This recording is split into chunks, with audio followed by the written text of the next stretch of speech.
Pertama kali saya ke gereja sama teman saya diajak duduk paling depan seperti ini di depan. Waktu saya lihat kamera langsung saya gini, aduh mati deh, saya ketakutan kalau orang tahu saya di agama yang lain. Jadi saya takut masuk gereja tapi saya mau dengar. Saya duduk paling depan diajak sama teman saya bilang sama teman saya, bisa nggak kita duduk paling belakang biar nggak kena kamera. Terus setiap kamera ke muka saya selalu begini. Saya ketakutan. Terus akhirnya setelah pulang dari gereja, saya selalu pulang dari gereja saya ngerasa happy.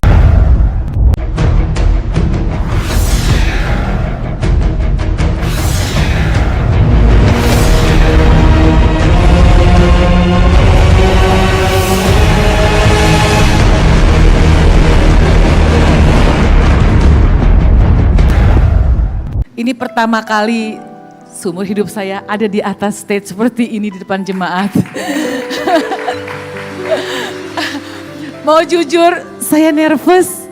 Saya ada rasa takut, tapi semua memang seperti Pak Pendeta bilang tidak kebetulan, ini semua seizin Tuhan.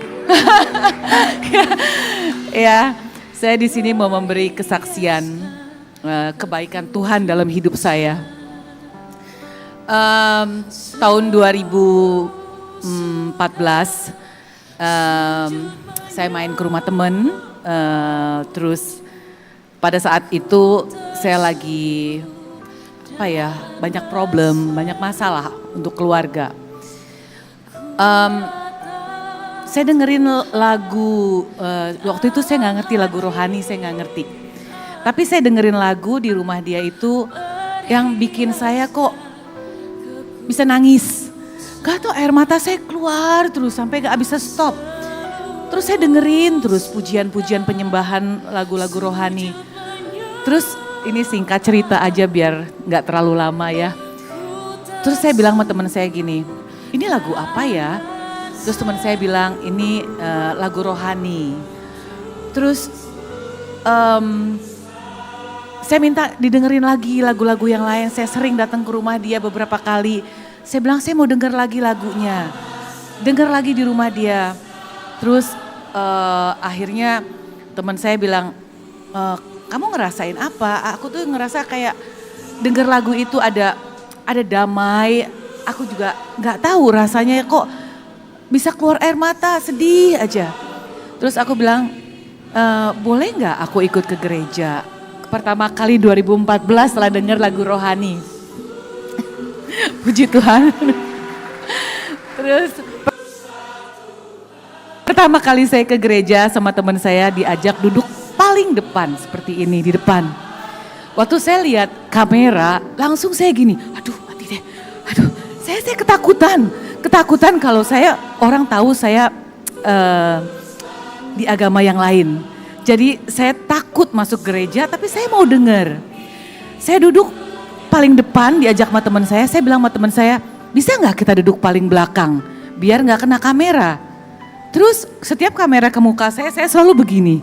Saya ketakutan. Terus akhirnya setelah pulang dari gereja, saya selalu pulang dari gereja saya ngerasa happy. Saya ngerasa kok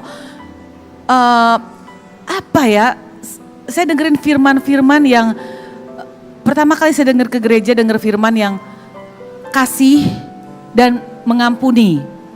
Itu saya ingat terus.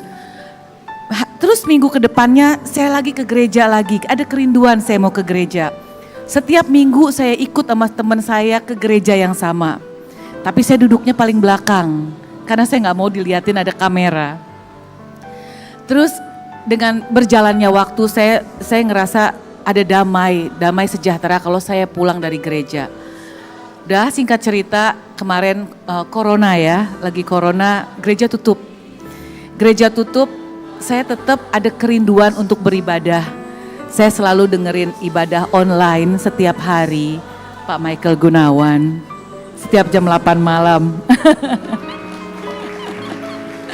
Jadi saya kenal Pak Michael Gunawan dari YouTube sebelum saya kesini, ya. Terus setelah itu saya dengerin banyak ibadah online. Saya ada kerinduan dalam hati saya. Tuhan tuh sangat baik sama saya. Kalau saya pergi ke gereja, saya tidak minta apa-apa. Saya tidak pernah minta mau ini, mau itu, enggak. Saya hanya mengucap syukur kebaikan Tuhan dalam hidup saya. Terus ada kerinduan. Suami saya juga bukan di agama Kristen, dia Buddhis. Ya, saya ada kerinduan, saya pengen sekali bisa beribadah bareng-bareng sama dia. Atau kalau saya dengerin ibadah online, kita bisa sama-sama gitu. Saya selalu bawa doa yang saya doa setiap hari. Saya doa hanya mengucap syukur kebaikan Tuhan dalam hidup saya. Dan kesehatan, berkat yang gak ada henti-hentinya sampai sekarang, hanya mengucap syukur. Terus saya tuh hanya berdoa bukan untuk keperluan saya, tapi kepentingan sendiri. Saya berdoa, Tuhan jamah hati Chris untuk bisa menerima Tuhan Yesus. Tuhan, saya ada kerinduan. Saya pengen ibadah bersama dengan dia setiap hari Minggu. Tapi suatu hari saya nggak lepas, saya selalu berdoa untuk dia. Kita bisa beribadah sama-sama. Saya juga masih belajar. Saya perlu banyak belajar sampai sekarang.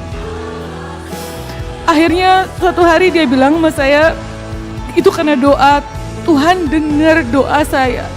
Tuhan baik sekali.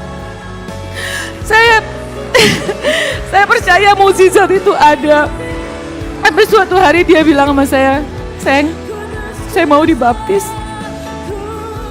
Saya cari tempat-tempat untuk dia dibaptis. Semua gereja lagi corona, tapi gak ada yang mau baptis karena sedang corona. Tapi Tuhan baik, ada aja jalan. Ada teman. Akhirnya singkat cerita, suami saya dibaptis dan menerima Tuhan Yesus lahir baru. Amin. Ya, terus kita juga diberkati, kita menikah secara Kristen. Oh iya nih, ini waktu saya diberkati itu di rumah karena lagi corona. Jadi ya udah cuma orang dari gereja aja, tidak ada siapa-siapa karena lagi corona. Jadi kita mengikuti protokol kesehatan. Jadi ada pendeta Pak Dolfi dengan istrinya dan teman saya yang mengenalkan dengan pendeta Dolfi. Jadi saya di sini hanya menceritakan kebaikan Tuhan dalam hidup saya.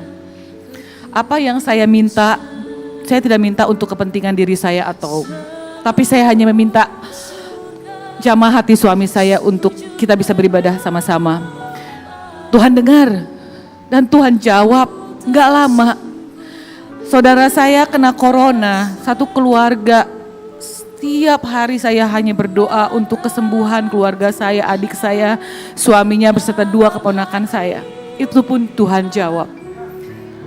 Tuhan baik, Tuhan sangat baik. Udah, saya rasa cukup di situ aja, nanti kelamaan. Makasih.